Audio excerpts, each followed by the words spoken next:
श्री गणेशाय नमः। नारायणं नमस्कृत्य नरं चैव नरोत्तमं देवीं सरस्वतीं व्यासं ततो जयमुदीरयेत्। संक्षिप्त महाभारत वन पर्व अध्याय 114 से 118। अध्याय 114 परशुराम जी के तेजोहीन होने तथा पुनः तेज प्राप्त करने का प्रसंग। वैशंपायन जी कहते हैं, राजन, महर्षि लोमश की यह बात सुनकर महाराज युधिष्ठिर ने भाइयों और द्रौपदी के सहित उस तीर्थ में स्नान करके अपने पितर और देवताओं को संतुष्ट किया। उसमें स्नान करने से उनका तेजस्वी शरीर और भी कांतिमान प्रतीत होने लगा और वे शत्रुओं के लिए दुर्जय हो गए। फिर पांडुनंदन युधिष्ठिर ने लोमश जी से पूछा, भगवान, कृपा करके बताइए कि परशुराम जी के शरीर का तेज क्यों क्षीण हो गया था और वह उन्हें फिर किस प्रकार प्राप्त हुआ। लोमश जी बोले, महाराज, मैं आपको भगवान श्री राम और मत्तिमान परशुराम जी का चरित्र सुनाता हूँ। आप सावधान होकर सुनिए। महात्मा दशरथ जी के यहाँ पुत्र रूप से स्वयं भगवान विष्णु ने ही रावण के वध के लिए रामावतार धारण किया था। दशरथ नंदन श्री राम ने बाल्यकाल में ही अनेकों अद्भुत पराक्रम किए थे। उनका सुजस सुनकर रेणुका सुवन भृगुवरे परशुराम जी को बड़ा कौतूहल हुआ और वे अपना क्षत्रियों का संहार करने वाला दिव्य धनुष ले उनके पराक्रम की परीक्षा लेने के लिए अयोध्यापुरी में आए। जब दशरथ जी ने उनके आगमन का समाचार सुना तो उन्होंने राजकुमार राम को सबके आगे रखकर अपने राज्य की सीमा पर भेजा।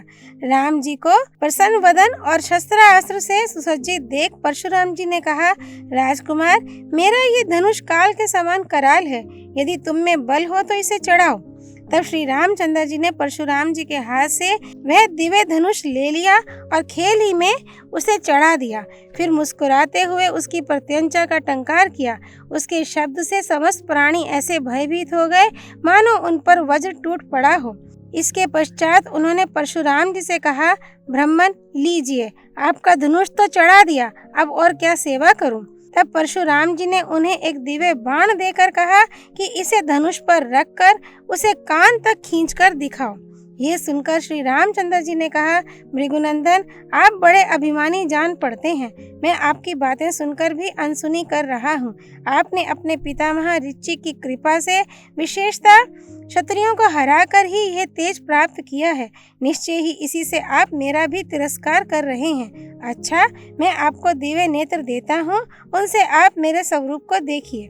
तब भृगुश्रेष्ठ परशुराम ने भगवान श्री राम के शरीर में आदित्य, वसु, रुद्र, साधे, मरुदगण, पितर, अग्नि, नक्षत्र, ग्रह, गंधर्व, राक्षस, यक्ष, नदियाँ, तीर्थ, वालखिल्य आदि ब्रह्मभूत सनातन मुनिवर, देवऋषि तथा संपूर्ण समुद्र और पर्वतों को देखा।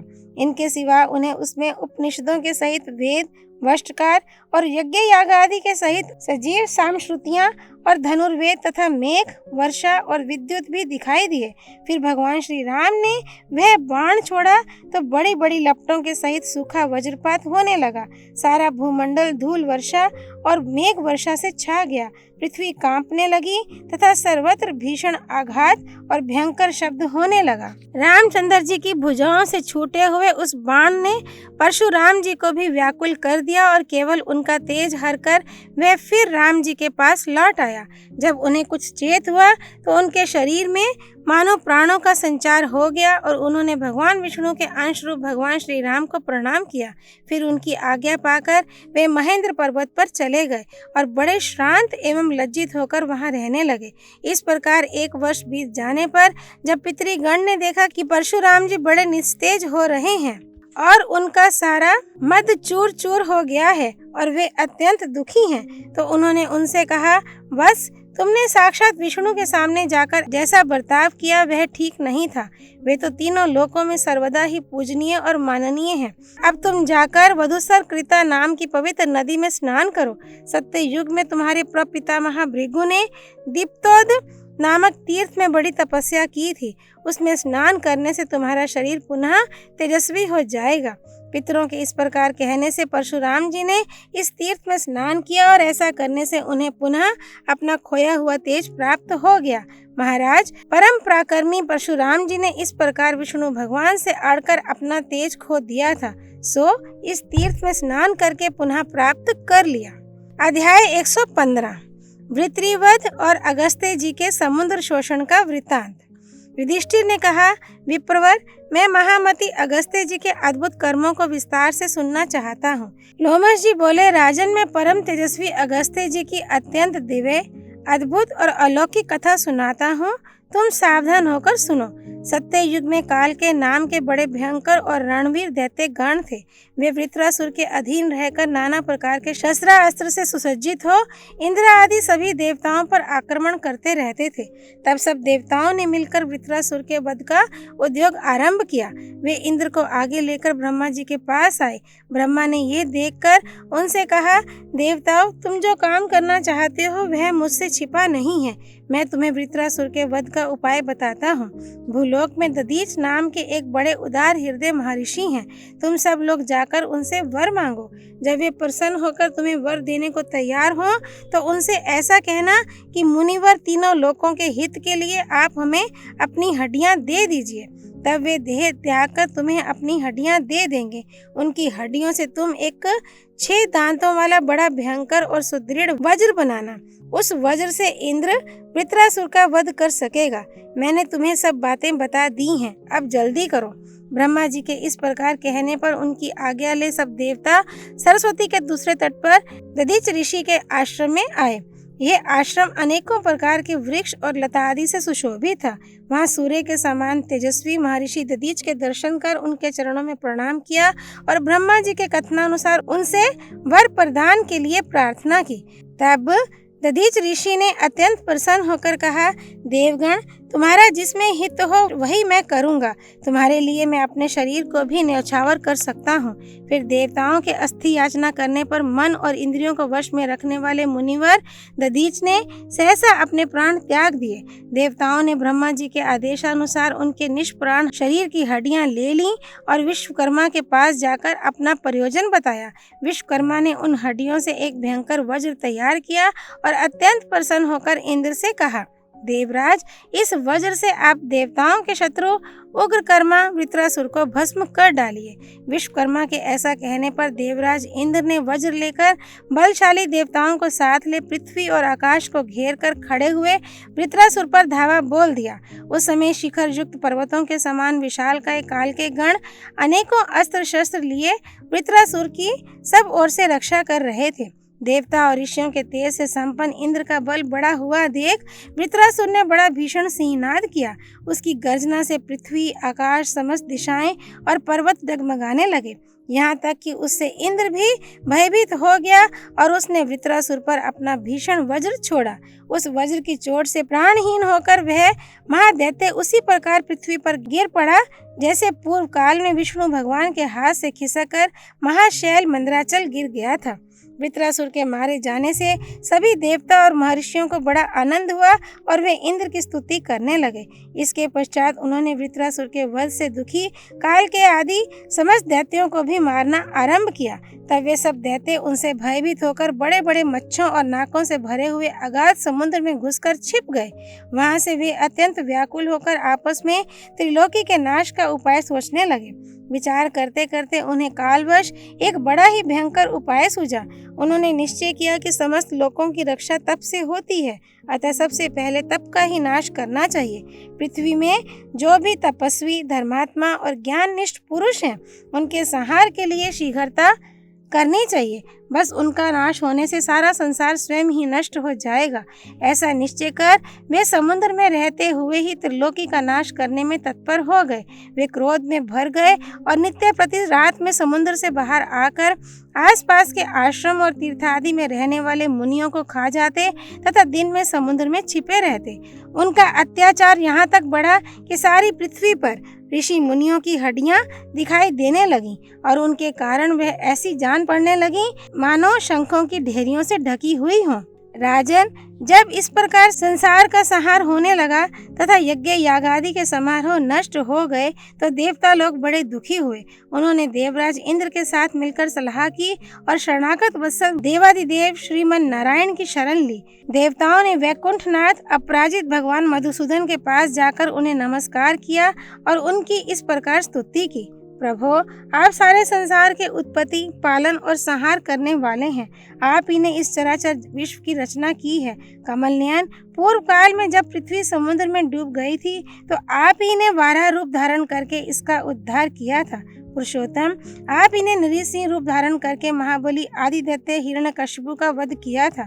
महादैत्य बलि को मारना किसी भी देहधारी के वश की बात नहीं थी। उसे भी आप ही ने वामन रूप धारण करके त्रिलोकी के ऐश्वर्य से भ्रष्ट किया था। महान धनुर्धर जंप बड़ा ही क्रूर और यज्ञ यागादि को ध्वंस करने वाला था। उस सुप्रसिद्ध दानव का भी आपने ही दलन किया था। इसी प्रकार आपके अगणित पराक्रम हैं। हे मधुसूदन, हम भयभीतों के तो एकमात्र आप ही आश्रय हैं। अतः हे देव देवेश्वर, त्रिलोकी के कल्याण के लिए हम आपसे प्रार्थना करते हैं कि इस महान भय से संपूर्ण लोक, देवगण और इंद्र की रक्षा कीजिए। इस समय संसार पर बड़ा भारी भय उपस्थित है। पता नहीं रात में कौन आकर ब्राह्मणों को मार डालता है। ब्राह्मणों का नाश होने से तो पृथ्वी का ही नाश हो जाएगा और पृथ्वी के नष्ट होने से स्वर्ग भी नहीं बच सकेगा। जगतपते, अब तो कृपा पूर्वक आपके रक्षा करने से ही इन लोगों का संहार रुक सकता है। देवताओं की प्रार्थना सुनकर भगवान विष्णु ने कहा, देवगण, मैं इस प्रजाओं के क्षय का कारण पूरी तरह जानता हूँ। काल के नाम से प्रसिद्ध एक दैत्यों का बड़ा विकट दल है। वे सब दैत्य वृत्रासुर का आश्रय लेकर सारे संसार को पीड़ित करते थे। दिन में तो नाकों और ग्रहों से भरे हुए समुद्र में छिपे रहते हैं, किंतु रात्रि के समय संसार का उच्छेद करने के लिए बाहर निकलकर ब्राह्मणों का वध करते हैं। समुद्र में रहने के कारण तुम उन दैत्यों का दलन नहीं कर सकोगे, इसलिए पहले तुम्हें समुद्र को सुखाने का उपाय सोचना चाहिए। समुद्र को सुखाने में अगस्त्य जी के सिवा और कोई समर्थ नहीं है और इसे सुखाए बिना उन दैत्यों का पराभव नहीं हो सकता। इसलिए तुम किसी प्रकार अगस्त्य जी को इस काम के लिए तैयार कर लो। भगवान विष्णु की यह बात सुनकर देवगण ब्रह्मा जी की आज्ञा से अगस्त्य मुनि के आश्रम में आए। वहां उन्होंने देखा कि मित्रा वरुण के पुत्र परम तेजस्वी तपोमूर्ति महात्मा अगस्त्य जी ऋषियों से घिरे हुए विराजमान हैं। देवता उनके निकट गए और मुनि के अलौकिक कर्मों का बखान करते हुए उनकी इस प्रकार स्तुति करने लगे। पूर्व काल में जब इंद्र पद पाकर राजा नहुष ने लोगों को संतप्त करना आरंभ किया तो आप ही ने उनका दुख दूर किया था और उस संसार के कंटक को देवलोक के ऐश्वर्य से गिराया था। पर्वतराज विंध्याचल सूर्य पर कुपित होकर एक साथ बहुत ऊंचा हो गया था। इससे संसार में अंधेरा रहने लगा और प्रजा मृत्यु से पीड़ित होने लगी। उस समय आपकी शरण लेने से ही उसे शांति मिली थी। भगवान, हम भी बहुत भयभीत हैं। अब आप ही हमारे आश्रय हैं। आप सबकी इच्छाएं पूर्ण करने वाले हैं, अतः हम भी दीन होकर आपसे वर मांगते हैं। युधिष्ठिर ने पूछा, मुनिवर, मुझे ये बात विस्तार से सुनने की इच्छा है कि विंध्याचल क्रोधित होकर अकस्मात क्यों बढ़ने लगा था। लोमश जी बोले, सूर्य उदय और अस्त होने में पर्वतराज सुवर्णगिरी सुमेरु की प्रदक्षिणा किया करते थे। यह देखकर विंध्याचल ने कहा, सूर्यदेव, जिस प्रकार तुम सुमेरु के पास जाकर नित्य प्रति उसकी परिक्रमा करते हो, उसी प्रकार मेरी भी किया करो। इस पर सूर्य ने कहा, मैं अपनी इच्छा से सुमेरु की प्रदक्षिणा नहीं करता, बल्कि जिन्होंने इस जगत की रचना की है उन्होंने मेरे लिए ये मार्ग निर्दिष्ट कर दिया है। हे परंतप, सूर्य के इस प्रकार कहने पर विंध्य क्रोध में भर गया और सूर्य एवं चंद्रमा का मार्ग रोकने के विचार से अकस्मात बढ़ने लगा। तब सब देवता मिलकर पर्वतराज विंध्य के पास आए और अनेकों उपायों से उसे रोकने लगे, किंतु उसने उनकी एक भी ना सुनी। फिर वे सब के सब धर्मात्माओं में श्रेष्ठ परम तपस्वी और अद्भुत पराक्रमी अगस्त्य जी के पास गए और उन्हें अपना आने का प्रयोजन सुनाया। वे कहने लगे, भगवान, क्रोध के वशीभूत हुआ ये पर्वतराज विंध्याचल सूर्य और चंद्रमा के मार्ग तथा नक्षत्रों की गति को रोक रहा है। द्विजवर, आपके सिवा और कोई भी पुरुष उसको रोकने में समर्थ नहीं है, इसलिए आप रोकने की कृपा करें। देवताओं की यह बात सुनकर अगस्त्य जी अपनी पत्नी के सहित विंध्याचल के पास आए और उससे बोले, पर्वत, मैं किसी कार्य से दक्षिण की ओर जा रहा हूँ, इसलिए मेरी इच्छा है कि तुम मुझे उधर जाने का मार्ग दो। जब तक मैं उधर से लौटूं तब तक तुम मेरी प्रतीक्षा करना, उसके बाद इच्छा अनुसार बढ़ते रहना। शत्रुदमन युधिष्ठिर जी विंध्याचल से यह ठहराकर अगस्त्य जी दक्षिण की ओर चले गए और वहां से आज तक नहीं लौटे। इसी से अगस्त्य जी के प्रभाव से विंध्याचल का बढ़ना रुका हुआ है। तुम्हारे पूछने से ये सारा प्रसंग मैंने तुम्हें सुना दिया। अब जिस प्रकार उनसे वर पाकर देवताओं ने कालकेयों का संहार किया था वह सुनो। देवताओं की प्रार्थना सुनकर अगस्त्य जी ने कहा, आप लोग यहाँ कैसे आए हैं और मुझसे क्या वर चाहते हैं? तब देवताओं ने कहा, महात्मन, हमारी ऐसी इच्छा है कि आप महासागर को पी जाइए। ऐसा होने पर हम देवद्रोही कालकेयों को उनके परिवार के सहित मार डालेंगे। देवताओं की बात सुनकर मुनिवर अगस्त्य ने कहा, अच्छा, मैं तुम्हारी इच्छा पूर्ण करूंगा और संसार का दुख दूर कर दूंगा। तदनंतर वे तपस्विदु ऋषियों और देवताओं को साथ ले नदीनाथ समुद्र के तट पर पहुंचकर वहां एकत्रित हुए देवता और ऋषियों से कहने लगे, मैं संसार के हित के लिए समुद्र का पान करता हूँ। ऐसा कहकर उन्होंने बात की बात में समुद्र को जलहीन कर दिया। तब देवता लोग प्रबल होकर अपने दिव्य शस्त्रों से कालकेयों का संहार करने लगे। इस प्रकार गर्ज गर्ज कर प्रहार करते हुए देवताओं की मार से वे व्याकुल हो गए और उन्हें उनका वेग असह्य हो गया। उनकी मार खाकर 2 घड़ी तक तो कालकेयों ने भी भयंकर सिंहनाद करते हुए घनघोर युद्ध किया, किंतु वे पवित्र आत्मा मुनियों के तप से पहले ही दग्ध हो चुके थे। इसलिए सारी शक्ति लगाकर प्रयत्न करने पर भी वे देवताओं के हाथ से नष्ट हो गए तथा जो किसी प्रकार उस संहार से बचे वे पृथ्वी को फोड़कर पाताल में चले गए। इस प्रकार दानवों का ध्वंस हो जाने पर देवताओं ने अनेकों प्रकार से स्तुति करते हुए अगस्त्य जी से प्रार्थना की कि अब आप पिए हुए जल को छोड़कर फिर समुद्र को भर दीजिए। इस पर अगस्त्य जी बोले, वह जल तो पच गया, अब समुद्र को भरने के लिए तुम कोई और उपाय सोचो। महर्षि की इस बात से देवताओं को बड़ा आश्चर्य हुआ और वे उदास हो गए। फिर उन्हें प्रणाम कर वे ब्रह्मा जी के पास आए और हाथ जोड़कर उनसे समुद्र को भरने की प्रार्थना की। ब्रह्मा जी ने कहा, देवगण, अब तुम इच्छानुसार अपने अपने स्थानों को जाओ। आज से बहुत समय बाद राजा भगीरथ अपने पुरखाओं के उद्धार का प्रयत्न करेगा, उससे समुद्र फिर जल से भर जाएगा। ब्रह्मा जी की बात सुनकर देवता अपने अपने स्थानों को चले गए और उस समय की प्रतीक्षा करने लगे। अध्याय 116 सगर पुत्रों का नाश और गंगा अवतरण। युधिष्ठिर ने पूछा, ब्राह्मण, समुद्र के भरने में भगीरथ के पूर्व पुरुष किस प्रकार कारण हुए? भगीरथ ने उसे किस प्रकार भरा?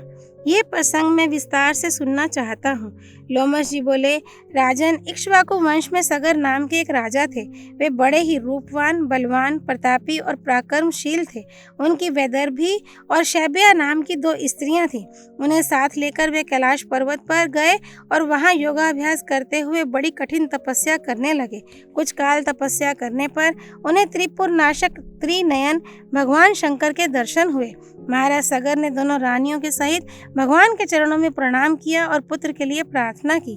तब श्री महादेव जी ने प्रसन्न होकर राजा और रानियों से कहा, राजन, तुमने जिस मुहूर्त में वर मांगा है उसके प्रभाव से तुम्हारी एक रानी से तो अत्यंत गर्वीले और शूरवीर 60,000 पुत्र होंगे, किंतु वे सब एक साथ ही नष्ट हो जाएंगे तथा दूसरी रानी से वंश को चलाने वाला केवल एक ही शूरवीर पुत्र होगा। ऐसा कहकर भगवान रुद्र वहीं अंतर्धान हो गए और राजा सगर अत्यंत प्रसन्न हो अपनी रानियों के सहित घर लौट आए। फिर कमल नयनी वैदर्भी और शैब्या ने गर्भ धारण किया और समय आने पर वैदर्भी के गर्भ से एक तुम्बी उत्पन्न हुई तथा शैब्या ने एक देव रूपी बालक उत्पन्न किया। राजा ने उस तुम्बी को फेंकवाने का विचार किया। इसी समय गंभीर स्वर से यह आकाशवाणी हुई कि राजन, ऐसा साहस ना करो, इस प्रकार पुत्रों का परित्याग करना उचित नहीं है। इस तुम्बी के बीज निकालकर उन्हें कुछ कुछ गर्म किए हुए घी से भरे हुए घड़ों में पृथक पृथक रख दो, इससे तुम्हें 60,000 पुत्र प्राप्त होंगे। आकाशवाणी सुनकर राजा ने वैसा ही किया। उन्होंने तुम्बी का एक एक बीज एक एक घृत पूर्ण घट में रखवा दिया और प्रत्येक घड़े की रक्षा करने के लिए एक एक दासी नियुक्त कर दी। बहुत काल बीतने पर भगवान शंकर की कृपा से उनमें से अतुलित तेजस्वी 60,000 पुत्र उत्पन्न हुए। वे बड़े ही घोर प्रकृति के और क्रूर कर्म करने वाले थे तथा आकाश में उड़कर चलते थे। संख्या में बहुत होने के कारण वे देवताओं के सहित संपूर्ण लोकों का तिरस्कार किया करते थे। इस प्रकार बहुत समय निकल जाने पर राजा सगर ने अश्वमेध यज्ञ की दीक्षा ली। उनका छोड़ा हुआ घोड़ा पृथ्वी पर विचरने लगा। राजा के पुत्र उसकी रखवाली पर नियुक्त थे। घूमता घूमता वह जलहीन समुद्र के पास पहुंचा, जो इस समय बड़ा भयंकर जान पड़ता था। यद्यपि राजकुमार बड़ी सावधानी से उसकी चौकसी कर रहे थे, तो भी वह वहां पहुंचने पर अदृश्य हो गया। जब वह ढूंढने पर भी ना मिला तो राजपुत्रों ने समझा कि उसे किसी ने चुरा लिया है और राजा सगर के पास आकर ऐसा ही कह दिया। वे बोले, पिताजी, हमने समुद्र, द्वीप, वन, पर्वत, नदी, नद और कंदराएं सभी स्थान छान डाले, परंतु हमें ना तो घोड़ा ही मिला और ना उसको चुराने वाला ही। पुत्रों की यह बात सुनकर सगर को बड़ा क्रोध हुआ और उन्होंने आज्ञा दी कि जाओ फिर घोड़े की खोज करो। उन्होंने कहा पुत्रों की यह बात सुनकर सगर को बड़ा क्रोध हुआ और उन्होंने आज्ञा दी कि जाओ फिर घोड़े की खोज करो और बिना उस यज्ञ पशु के लौटकर मत आना। पिता का ऐसा आदेश पाकर सगर पुत्र फिर सारी पृथ्वी में घोड़े की खोज करने लगे। अंत में उन शूरवीरों ने एक जगह पृथ्वी को फटी हुई देखा, उसमें उन्हें एक छिद्र भी दिखाई दिया। तब वे कुदाल तथा दूसरे हथियारों से उस छिद्र को खोदने लगे। खोदते खोदते उन्हें बहुत समय हो गया, किंतु फिर भी घोड़ा दिखाई ना दिया। इससे उनका क्रोध और भी बढ़ गया और उन्होंने ईशान कोण में उसे पाताल तक खोद डाला। वहां उन्होंने अपने घोड़े को घूमता देखा तथा उसके पास ही उन्हें अतुलित तेजोराशि महात्मा कपिल भी दिखाई दिए।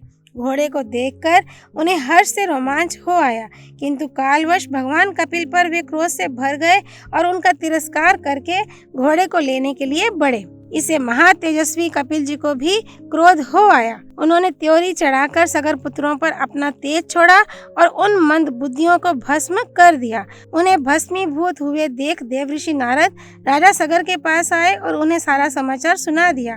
नारद जी की बात सुनकर एक मुहूर्त के लिए तो राजा उदास हो गए, किंतु फिर उन्हें महादेव जी की बात का स्मरण हो आया। तब उन्होंने असमंजस के पुत्र अपने पोते अंशुमान को बुलाकर कहा, बेटा, मेरे अतुलित तेजस्वी 60,000 पुत्र कपिल जी के तेज से मेरे ही कारण नष्ट हो गए हैं तथा अपने धर्म की रक्षा और प्रजा का हित करने के लिए मैंने तुम्हारे पिता का भी परित्याग कर दिया है। युधिष्ठिर ने पूछा, तपोधन लोमश जी, राजाओं में श्रेष्ठ सगर ने अपने औरस पुत्र को क्यों त्याग दिया था?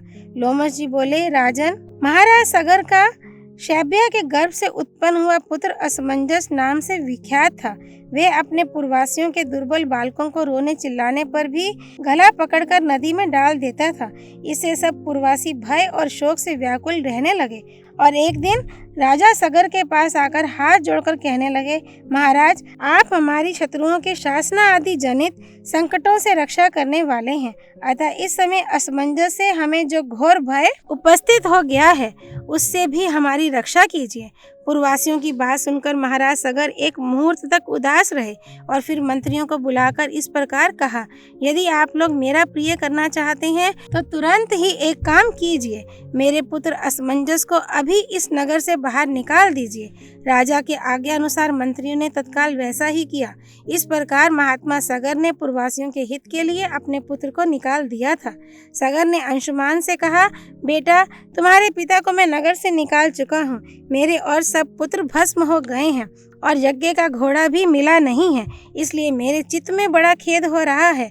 तुम किसी प्रकार घोड़ा ढूंढ कर लाओ जिससे मैं यज्ञ को पूरा करके स्वर्ग प्राप्त कर सकूं। सगर की बात सुनकर अंशुमान को बड़ा दुख हुआ और वह उसी स्थान पर आया जहां पृथ्वी खोदी गई थी तथा उसी मार्ग से समुद्र में प्रवेश किया। वहां उसने उस अश्व और महात्मा कपिल को देखा। तेजोनिधि परम ऋषि कपिल के दर्शन कर उसने प्रणाम किया और उनकी सेवा में वहां आने का प्रयोजन निवेदन किया। अंशुमान की बातें सुनकर महर्षि कपिल बहुत प्रसन्न हुए और उससे बोले, बस मैं तुम्हें वर देना चाहता हूँ, तुम्हारी जो इच्छा हो मांग लो। अंशुमान ने पहले वर में यज्ञ अश्व मांगा और दूसरे वर से अपने पितरों को पवित्र करने की प्रार्थना की। तब महातेजस्वी मुनिवर कपिल ने कहा, हे अनग, तुम्हारा कल्याण हो। तुम जो वर मांगते हो वह मैं तुम्हें देता हूँ। तुम में क्षमा, धर्म और सत्य विद्यमान है। तुमसे सगर का जीवन सफल होगा और तुम्हारे पिता भी पुत्रवान गिने जाएंगे। तुम्हारे प्रभाव से ही सगर पुत्र स्वर्ग प्राप्त करेंगे। तुम्हारा पौत्र भगीरथ सगर पुत्रों का उद्धार करने के लिए महादेव जी को प्रसन्न करके स्वर्ग लोक से गंगा जी को लावेगा और ये यज्ञ अश्व तो तुम प्रसन्नता से ले जाओ। कपिल जी के इस प्रकार कहने पर अंशुमन घोड़ा लेकर राजा सगर की यज्ञशाला में आया और उसने उनके चरणों में प्रणाम किया।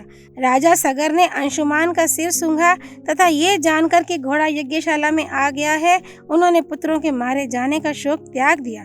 उन्होंने अंशुमान का बड़ा आदर किया और अपना अधूरा यज्ञ पूरा कर दिया। इसके बाद बहुत दिनों तक राजा सगर ने अपनी प्रजा का पुत्रवत पालन किया। अंत में अपने पौत्र पर राज्य का भार छोड़कर स्वयं स्वर्ग से धारे। महात्मा अंशुमान ने भी अपने पितामह के समान ही समुद्र भूमंडल का पालन किया।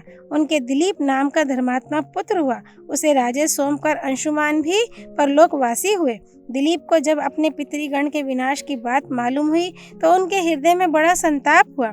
वे उनके उद्धार का उपाय सोचने लगे और गंगा जी को लाने के लिए भी उन्होंने बहुत प्रयत्न किया, परंतु बहुत चेष्टा करने पर भी वे सफल ना हो सके। उनके परम ऐश्वर्यशाली और धर्मपरायण भगीरथ नाम का पुत्र हुआ। उसे राज्य पर अभिषिक्त कर दिलीप वन में चले गए और वहां कालवश तपस्या के प्रभाव से स्वर्गवासी हो गए। महाराज, राजा भगीरथ महान धनुर्धर, चक्रवर्ती और महारथी थे। उनके दर्शन मात्र से सब लोगों के मन और नयन शीतल हो जाते थे। उन्हें जब मालूम हुआ कि कपिल जी के कोप से उनके पितृगण भस्म हो गए थे और उन्हें स्वर्ग लोक की भी प्राप्ति नहीं हुई तो वे बड़े दुखी हुए और अपना राज्य मंत्री को सौंपकर तपस्या करने के लिए हिमालय पर चले गए। वहां उन्होंने फल मूल और जल का ही आहार करते हुए देवताओं के 1000 वर्ष तक घोर तपस्या की। 1000 दिव्य वर्ष बीतने पर महानदी गंगा ने उन्हें प्रत्यक्ष दर्शन दिया और कहा, राजन, तुम मुझसे क्या चाहते हो? बताओ, मैं तुम्हें क्या दूं? तुम जो कहोगे वही करूंगी। गंगा जी के इस प्रकार कहने पर राजा ने उनसे कहा, हे वरदायिनी, मेरे पितृगण महाराज सगर के 60,000 पुत्र घोड़ा ढूंढने के लिए निकले थे। उन्हें भगवान कपिल ने भस्म करके यमलोक में भेज दिया है। हे महानदी, जब तक आप अपने जल से उनका अभिषेक नहीं करेंगी तब तक उनकी सद्गति नहीं हो सकती। उन सगर पुत्रों के उद्धार के लिए ही मैं आपसे प्रार्थना करता हूँ। लोमश जी कहते हैं, राजा भगीरथ की बात सुनकर विश्व वंदनीय गंगा जी ने उनसे इस प्रकार कहा, राजन, मैं तुम्हारा कथन पूरा करूंगी, इसमें तो संदेह नहीं, किंतु जिस समय मैं आकाश से पृथ्वी पर गिरूंगी उस समय मेरा वेग असह्य होगा। तीनों लोकों में ऐसा कोई नहीं है जो मुझे धारण कर सके। हाँ, एक देवाधिदेव नीलकंठ भगवान शंकर अवश्य मुझे धारण करने में समर्थ हैं। महाबाहो, तुम तप करके उन्हें प्रसन्न कर लो। जब मैं पृथ्वी पर गिरूंगी तो वे मुझे अपने मस्तक पर धारण कर लेंगे। तुम्हारे पितरों का हित करने के लिए वे अवश्य तुम्हारी इच्छा पूरी करेंगे। ये सुनकर महाराज भगीरथ कैलाश पर गए और कुछ काल तक तीव्र तपस्या करके उन्होंने महादेव जी को प्रसन्न कर उनसे उन्होंने अपने पितरों को स्वर्ग में पहुंचाने के उद्देश्य से गंगा जी को धारण करने के लिए वर प्राप्त कर लिया। भगीरथ को वर देकर भगवान शंकर हिमालय पर आए और वहां खड़े होकर उनसे कहने लगे, महाबाहो, अब तुम पर्वतराज पुत्री गंगा से प्रार्थना करो, मैं स्वर्ग से गिरने पर उसे धारण कर लूंगा। ये सुनकर महाराज भगीरथ सावधान होकर गंगा जी का ध्यान करने लगे। उनके स्मरण करते ही पवित्र सलीला गंगा जी महादेव जी को खड़े देखकर आकाश से गिरने लगी। उन्हें गिरते देखकर देवता, महर्षि, गंधर्व, नाग और यक्ष लोग उनके दर्शनों की लालसा से वहां एकत्रित हो गए। श्री महादेव जी के मस्तक पर वे इस प्रकार गिरी मानो स्वच्छ मोतियों की माला हो। भगवान शंकर ने उन्हें तत्काल धारण कर लिया। तब श्री गंगा जी ने भगीरथ से कहा, राजन, मैं तुम्हारे लिए ही पृथ्वी पर उतरी हूँ, अतः बताओ मैं किस मार्ग से चलूं? ये सुनकर राजा उन्हें उस स्थान पर ले गए जहां उनके पूर्वजों के शरीर भस्म हुए थे। गंगा जी के जल से समुद्र तत्काल भर गया। राजा भगीरथ ने उन्हें अपनी पुत्री मान लिया। फिर सफल मनोरथ होकर राजा भगीरथ ने गंगा जल से अपने पितरों को जलांजलि दी। इस प्रकार जिस तरह समुद्र को भरने के लिए गंगा जी पृथ्वी पर पधारी, वह सब वृतांत मैंने तुम्हें सुना दिया। अध्याय 117 ऋषि श्रृंग का चरित्र। वैशंपायन जी बोले, राजन, फिर कुंती नंदन महाराज युधिष्ठिर कर्मशा नंदा और अपर नंदा नाम की नदियों पर गए जो सब प्रकार के पाप और भय को नष्ट करने वाली हैं। वहां हेमकूट पर्वत पर जाकर उन्होंने बहुत सी अद्भुत बातें देखी। उस स्थान पर निरंतर वायु बहता रहता था और नित्य वर्षा होती थी। वहाँ वेदाध्ययन का शब्द तो सुना जाता था, किंतु कोई स्वाध्याय करने वाला दिखाई नहीं देता था। तब लोमश जी ने कहा, गुरुवर, यहाँ नंदा नदी में स्नान करने से पुरुष तत्काल पाप मुक्त हो जाता है, इसलिए आप भाइयों सहित इसमें स्नान करें। यह सुनकर महाराज युधिष्ठिर ने अपने भाई और साथियों के सहित नंदा में स्नान किया और फिर शीतल जल वाली अत्यंत रमणीक और पवित्र कौशिकी नदी पर गए। वहाँ लोमश जी ने कहा, भरत श्रेष्ठ, ये परम पवित्र देव नदी कौशिकी है। इसके तट पर यह विश्वामित्र जी का रमणीक आश्रम दिखाई दे रहा है। यही महात्मा काश्यप विभांडक का आश्रम है। इसे पुण्य आश्रम कहते हैं। महर्षि विभांडक के पुत्र ऋष्यशृंग बड़े ही तपस्वी और संयतेंद्रिय थे। एक बार अनावृष्टि होने पर उन्होंने अपने तप के प्रभाव से वर्षा कर दी थी। वे परम तेजस्वी और समर्थ विभांडक कुमार मृगी से उत्पन्न हुए थे। युधिष्ठिर ने पूछा, भगवान, मनुष्य का पशु जाति के साथ योनि संसर्ग होना तो शास्त्र और लोक दोनों की ही दृष्टि में विरुद्ध है। फिर परम तपस्वी काश्यप नंदन ऋषिशृंग ने मृगी के उदर से कैसे जन्म लिया तथा अनावृष्टि होने पर उस बालक के भय से वृत्रासुर का वध करने वाले इंद्र ने कैसे वर्षा की। लोमश जी बोले, राजन, ब्रह्म ऋषि विभांडक बड़े ही साधु स्वभाव और प्रजापति के समान तेजस्वी थे। उनका वीर्य अमोघ था और तपस्या के कारण अंतःकरण शुद्ध हो गया था। एक बार वे एक सरोवर पर स्नान करने गए। वहाँ उर्वशी अप्सरा को देखकर जल में ही उनका वीर्य स्खलित हो गया। इतने ही में वहाँ एक प्यासी मृगी आई और वह जल के साथ उस वीर्य को भी पी गई। इससे उसको गर्भ रह गया। वास्तव में यह एक देव कन्या थी। किसी कारण से ब्रह्मा जी ने उसे शाप देते हुए कहा था कि तू मृग जाति में जन्म लेकर एक मुनि पुत्र को उत्पन्न करेगी, तब शाप से छूट जाएगी। विधि का विधान अटल है। इसी से महामुनि ऋषिशृंग उस मृगी के पुत्र हुए। वे बड़े तपोनिष्ठ थे और सर्वदा वन में ही रहा करते थे। उनके सिर पर एक सींग था। इसी से वे ऋषिशृंग नाम से प्रसिद्ध हुए। उन्होंने अपने पिता के सिवा किसी और मनुष्य को नहीं देखा था, इसलिए उनका मन सर्वदा ब्रह्मचर्य में स्थित रहता था। इसी समय अंग देश में महाराज दशरथ के मित्र राजा लोमपाद राज्य करते थे। हमने ऐसा सुना था कि उन्होंने किसी ब्राह्मण को कोई चीज देने की प्रतिज्ञा करके पीछे उसे निराश कर दिया था, इसलिए ब्राह्मणों ने उनको त्याग दिया। इससे उनके राज्य में वर्षा होनी बंद हो गई और प्रजा में हाहाकार मच गया।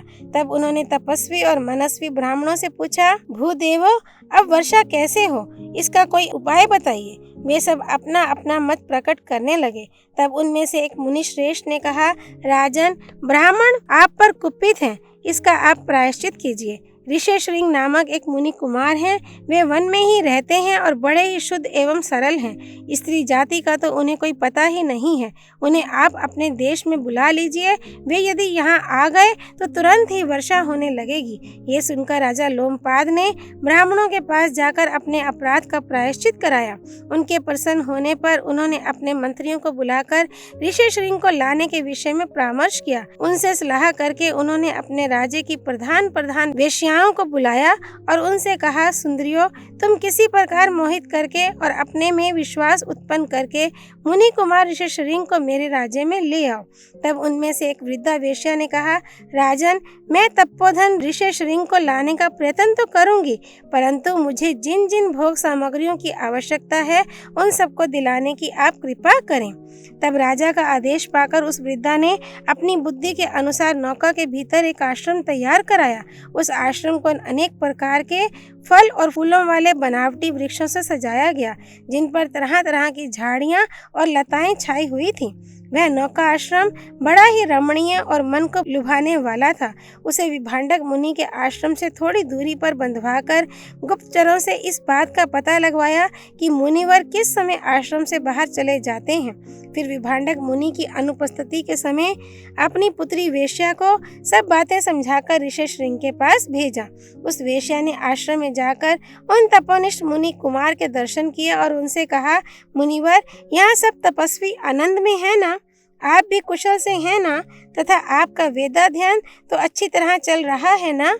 ऋषिशृंग ने कहा, आप कांति के कारण साक्षात तेजपुंज के समान प्रकाशमान प्रतीत होते हैं। मैं आपको कोई वंदनीय महानुभाव समझता हूँ। मैं पाद प्रक्षालन के लिए आपको जल दूंगा तथा अपने धर्म के अनुसार कुछ फल भी भेंट करूंगा। देखिए, यह कृष्ण मृग चर्म से ढका हुआ कुश का आसन है, इस पर विराज जाइए।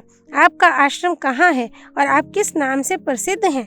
वेश्या बोली, काश्यप नंदन, मेरा आश्रम इस पर्वत के उस ओर यहाँ से 3 योजन की दूरी पर है। मेरा ऐसा नियम है कि मैं किसी को प्रणाम नहीं करने देता और ना किसी का दिया हुआ पादे ही स्पर्श करता हूँ। मैं आपका प्रणम्य नहीं हूँ, बल्कि आप ही मेरे वंदे हैं। ऋषि श्रृंग बोले, ये भिलावे, आंवले, करुशक, इंगुदी और पिपली आदि पके हुए फल रखे हैं। इनमें से आप अपनी रुचि के अनुसार ग्रहण करें। लोमश जी कहते हैं, राजन, उस वेश्या की लड़की ने उन सब फलों को त्याग कर उन्हें अपने पास से बड़े रसीले, दर्शनीय और रुचिवर्धक स्वादिष्ट पदार्थ दिए। इसके सिवा सुगंधित मालाएं, विचित्र और चमकीले वस्त्र तथा बढ़िया बढ़िया शरबत भी दिए। उन्हें पाकर ऋषि श्रृंग बड़े प्रसन्न हुए और हंसने खेलने में उनकी प्रवृत्ति हो गई। इस प्रकार उनके मन में विकार का अंकुर फूटता देख वेश्या उन्हें तरह तरह से लुभाने लगी। फिर कई बार उनका गाढ़ आलिंगन कर उनकी ओर कटाक्षपात करती, अग्निहोत्र का बहाना करके वहां से चल दी। एक मुहूर्त बीतने पर आश्रम में कश्यप नंदन विभांडक मुनि आए। उन्होंने देखा कि ऋषि श्रृंग अकेले में ध्यान सा लगाए बैठा है। उसके चित्त की स्थिति सर्वथा विपरीत हो गई है। वह ऊपर को देख देख कर बार बार दीर्घ निश्वास छोड़ता है। उसकी ऐसी दीन दशा देखकर उन्होंने कहा, बेटा, आज सायंकाल के अग्निहोत्र के लिए तुमने संविधाएं ठीक क्यों नहीं की? क्या आज तुम अग्निहोत्र से निवृत्त हो चुके हो? आज तुम और दिनों की तरह प्रसन्न नहीं जान पड़ते, बड़े ही चिंतातुर, अचेत और दीन से दिखाई देते हो। बताओ तो, आज यहाँ कोई आया था क्या? ऋषि श्रृंग ने कहा, पिताजी, यहाँ आश्रम में एक जटाधारी ब्रह्मचारी आया था। वह सुवर्ण के समान उज्जवल वर्ण था। उसके नेत्र कमल के समान विशाल थे। वह बड़ा ही रूपवान, सूर्य के समान तेजस्वी और अत्यंत गौर वर्ण था। उसके सिर पर बड़ी सुगंधित और लंबी लंबी काली जटाएं थी। वे सुनहरी डोरियों से गुंथी हुई थी। आकाश में जैसे बिजली चमकती है, उसी प्रकार उसके गले में सुवर्ण के आभूषण झिलमिला रहे थे। गले के नीचे उसके 2 मांस पिंड थे। वे रोमहीन और बड़े ही मनोहर थे। जिस समय वह चलता था, उसके पैरों से बड़ी ही अद्भुत झनकार होती थी तथा मेरे हाथों में जैसे यह रुद्राक्ष की माला बंधी हुई है, उसी तरह उसके दोनों हाथों में झनकारती हुई सोने की लड़ियां पड़ी हुई थीं। उसका मुख भी बड़ा ही विचित्र और दर्शनीय था। उसकी बातचीत सुनकर हृदय में आनंद की लहरें उठने लगती थीं। उसकी कोयल किसी वाणी बड़ी ही सुरीली थी। उसे सुनने से मेरे हृदय में हुक सी उठती थी। वह मुनि कुमार क्या था, मानो कोई देवपुत्र ही था। उसे देखकर मेरे मन में उसके प्रति बहुत ही प्रीति और आसक्ति हो गई है। उसने मुझे नए नए फल दिए थे।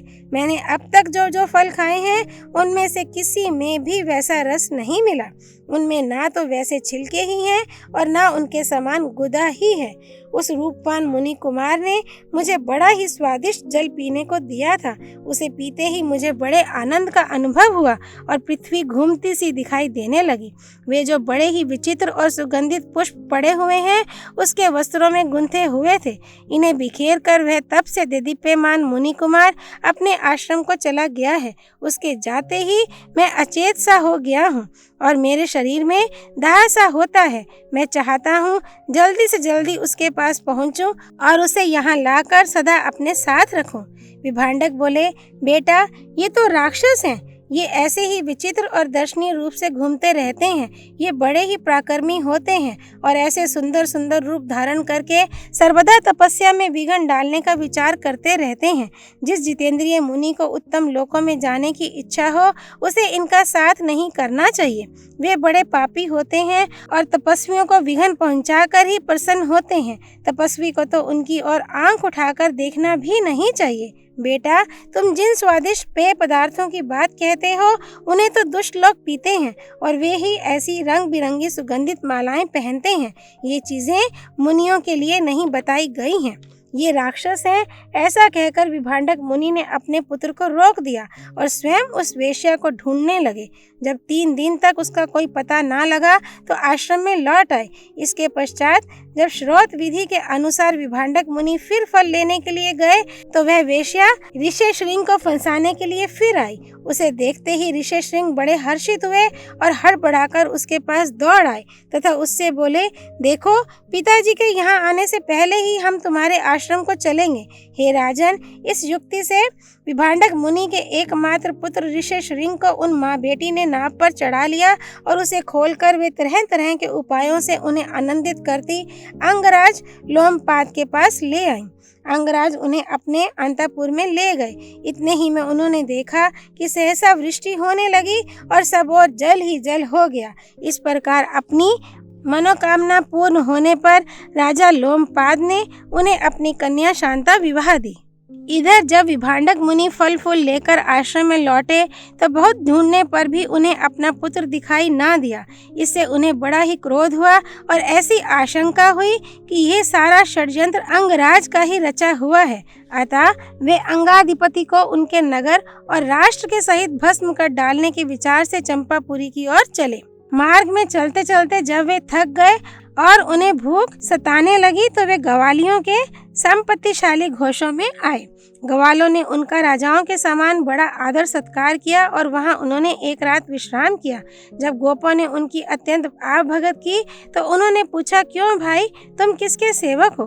तब वे सभी ग्वालिये बोले, ये सब आपके पुत्र की ही संपत्ति है। इस प्रकार देश देश में सत्कार पाने से और ऐसे ही मधुर वाक्य सुनने से उनका उग्र कोप शांत हो गया और वे प्रसन्न चित्त से अंगराज के पास पहुँचे।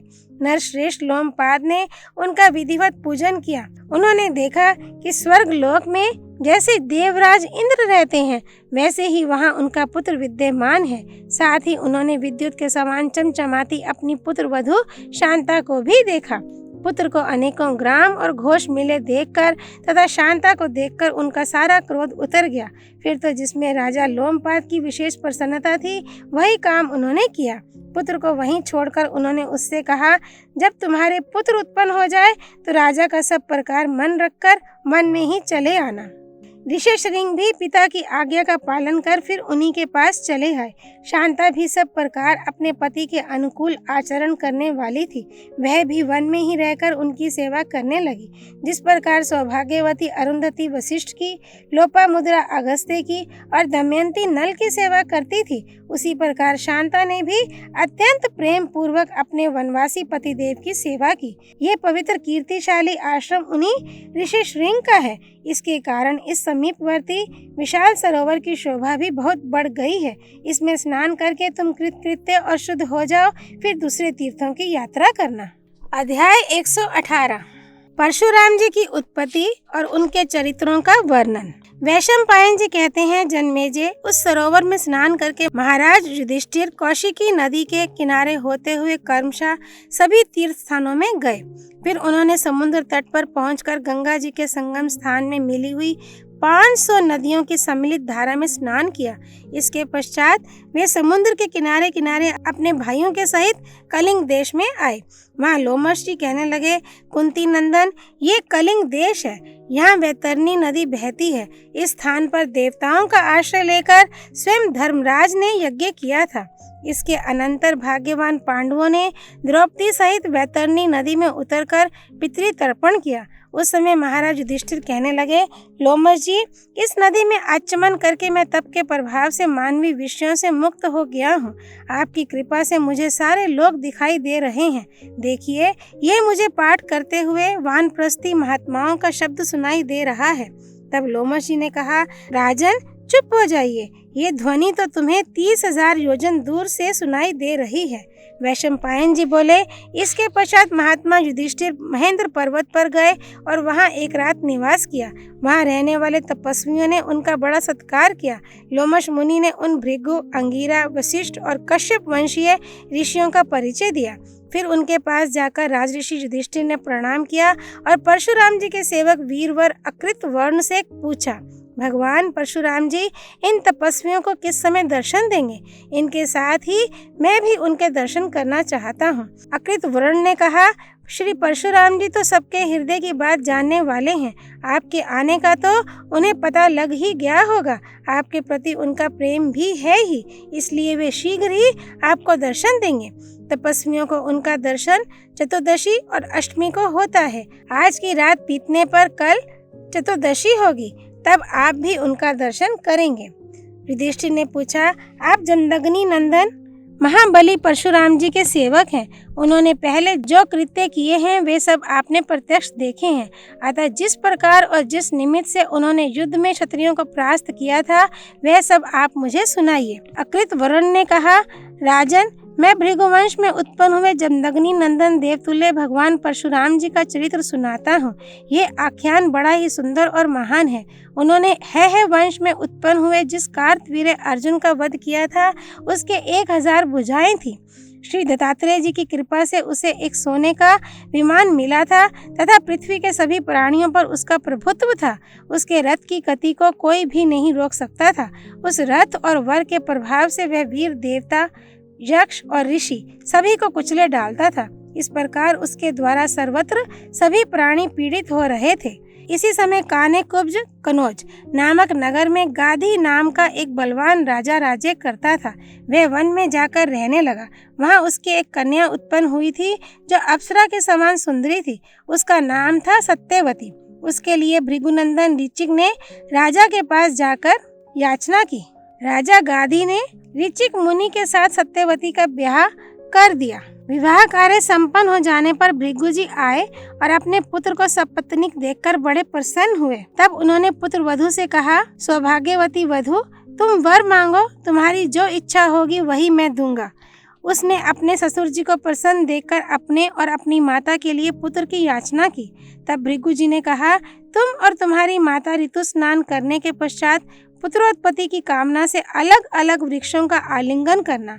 वे पीपल का आलिंगन करे और तुम गुल्लर का करना।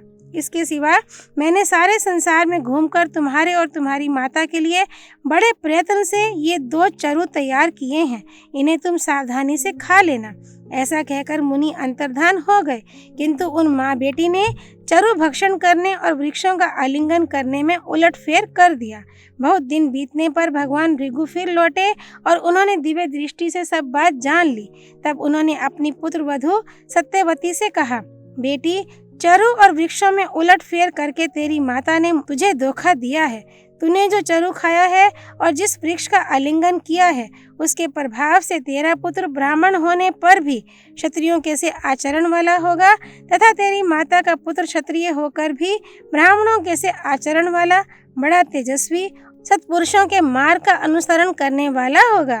तब उसने बार बार प्रार्थना करके अपने ससुर जी को प्रसन्न किया और प्रार्थना की कि मेरा पुत्र ऐसा ना हो, भले ही पौत्र ऐसे स्वभाव वाला हो जाए। भृगु जी ने अच्छा ऐसा ही हो यह कहकर अपनी पुत्र वधु का अभिनंदन किया। यथा समय उसके गर्भ से जमदग्नि मुनि का जन्म हुआ। वे बड़े ही तेजस्वी और प्रतापी थे। महातपस्वी जमदग्नि ने वेदाध्ययन आरंभ किया और नियमानुसार स्वाध्याय करने से सभी वेदों को कंठस्थ कर लिया। फिर उन्होंने राजा प्रसेनजीत के पास जाकर उनकी पुत्री रेणुका के लिए याचना की और राजा ने उन्हें अपनी बेटी विवाह दी। रेणुका का आचरण सब प्रकार अपने पतिदेव के अनुकूल था। उसके साथ आश्रम में रहकर वे तपस्या करने लगे। उनके क्रमशः 4 पुत्र हुए। इसके बाद परशुराम जी का प्रादुर्भाव हुआ। ये 5वें थे। भाइयों में छोटे होने पर भी ये गुणों में सबसे बड़े चढ़े थे। एक दिन जब सब पुत्र फल लेने के लिए चले गए तो व्रतशिला रेणुका स्नान करने को गई। जिस समय वह स्नान करके आश्रम को लौट रही थी उसने दैव योग से राजा चित्ररथ को जल क्रीड़ा करते देखा। उस संपत्तिशाली राजा को जल विहार करते देखकर रेणुका का चित्त चलायमान हो गया। इस मानसिक विकार से दीन, अचेत और त्रस्त होकर उसने आश्रम में प्रवेश किया।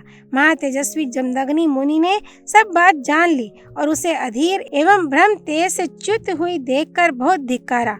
इतने ही में उनके ज्येष्ठ पुत्र रुक्मवान और फिर सुषेण, वसु और विश्वावसु भी आ गए।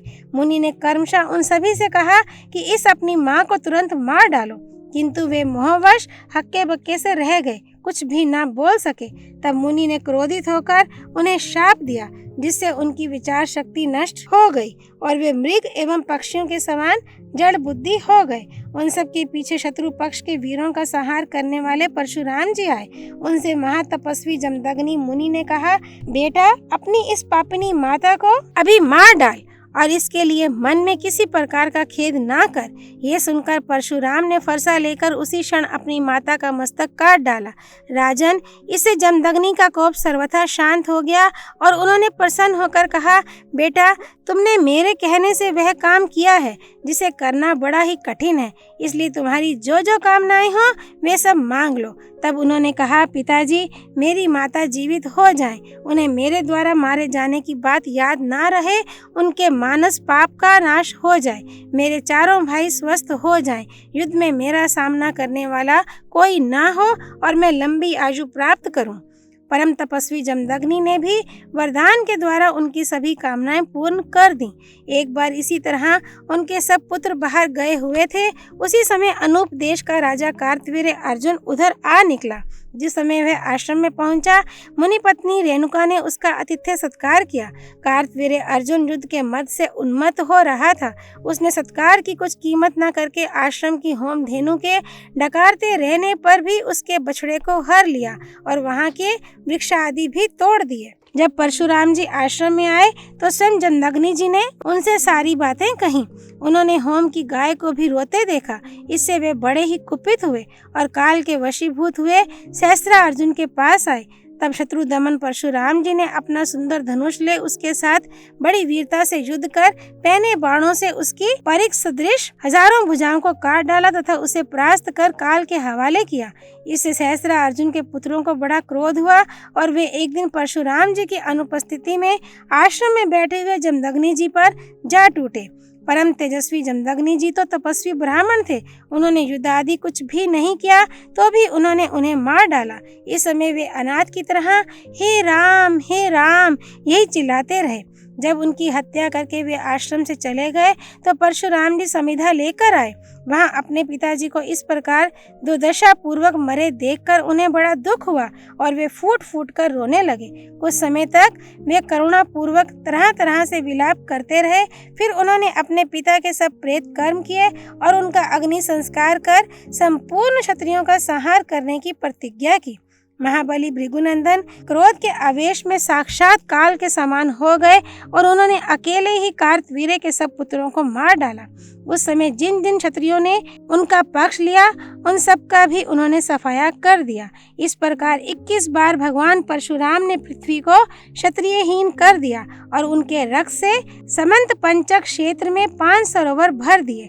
इसी समय महर्षि ऋचिक ने साक्षात प्रकट होकर उन्हें इस घोर कर्म से रोका। तब उन्होंने क्षत्रियों का संहार करना बंद कर दिया और सारी पृथ्वी ब्राह्मणों को दान कर दी।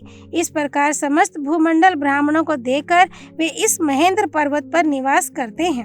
वैशंपायन जी कहते हैं, राजन, फिर 14 के दिन अपने नियम के अनुसार महामना परशुराम जी ने समस्त ब्राह्मण और भाइयों के सहित महाराज युधिष्ठिर को दर्शन दिए। धर्मराज ने अपने भाइयों के सहित उनका पूजन किया और वहां रहने वाले सब ब्राह्मणों का भी खूब सत्कार किया। फिर परशुराम जी की आज्ञा से उस रात को महेंद्र पर्वत पर ही रहकर वे दूसरे दिन दक्षिण की ओर चले। हरिओम तत्सत। नारायण स्वरूप भगवान श्री कृष्ण की जय।